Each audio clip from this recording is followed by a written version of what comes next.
Olá, tudo bom? Aqui é Imaculada Souza, coach de carreira e negócios. Annyeonghaseyo, 여러분. Eu quero falar com vocês hoje sobre a minha paixão pela Coreia. Há cerca de 10 anos eu aprendi algumas palavras em coreano porque eu lutei taekwondo. Eu sou faixa azul de taekwondo. E na época nós aprendíamos a contar em coreano, haná, dul, set, net. Aprendíamos algumas saudações em coreano, nomes em coreano. E eu achei a língua muito bonita.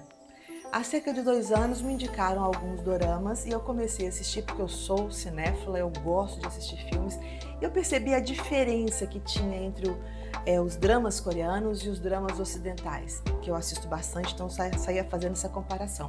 E me apaixonei pela forma com que eles abordam as emoções, como que as coisas são mais sensíveis, né, no universo coreano. E por isso eu gosto de analisar os doramas.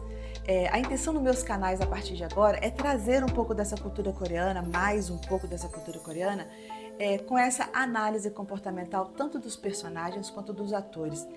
Que é muito importante entender que às vezes os atores sofrem muito, mas sofrem muito essa pressão emocional por causa do personagem. E a gente sabe disso, porque acontece até inclusive nas novelas. E eu também gostaria de falar com vocês essa questão do idioma, né? Eu não gosto de assistir nenhum filme dublado. Eu gosto de assistir no idioma original. E assistir os doramas sem entender o que eles estavam falando me incomodava muito. E eu resolvi começar a estudar o coreano há mais ou menos 1 ano. Eu comecei a estudar o coreano. Gente, não é fácil, mas dá para aprender. E o interessante é a história. O coreano ele foi criado pelo rei Sejong, na dinastia de Han, por isso a língua se chama Hangul.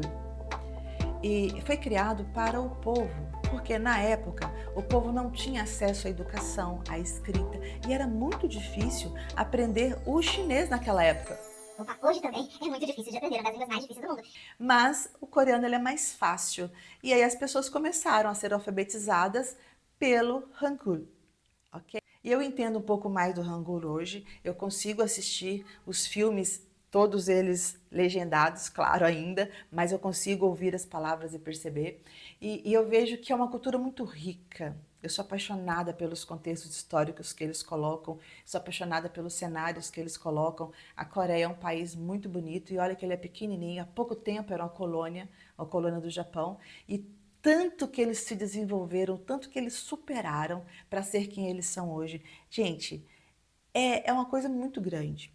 E esse movimento todo que está sendo feito no Ocidente, né? Quantos e quantos e quantos milhões de pessoas estão assistindo as séries nas plataformas de streamer, é uma coisa assim que eu nunca vi na minha vida. E eu convido vocês para me acompanhar nos vídeos, nas lives, para nós falarmos de emoção, falarmos de comportamento, avaliando assim os personagens, mostrando algumas questões comportamentais que é bem interessante. Você, dorameira de plantão, pode me seguir aqui para a gente conversar sobre o dorama que você mais gosta, tá bom? Um grande abraço e até o nosso próximo dorama. Tchau, tchau!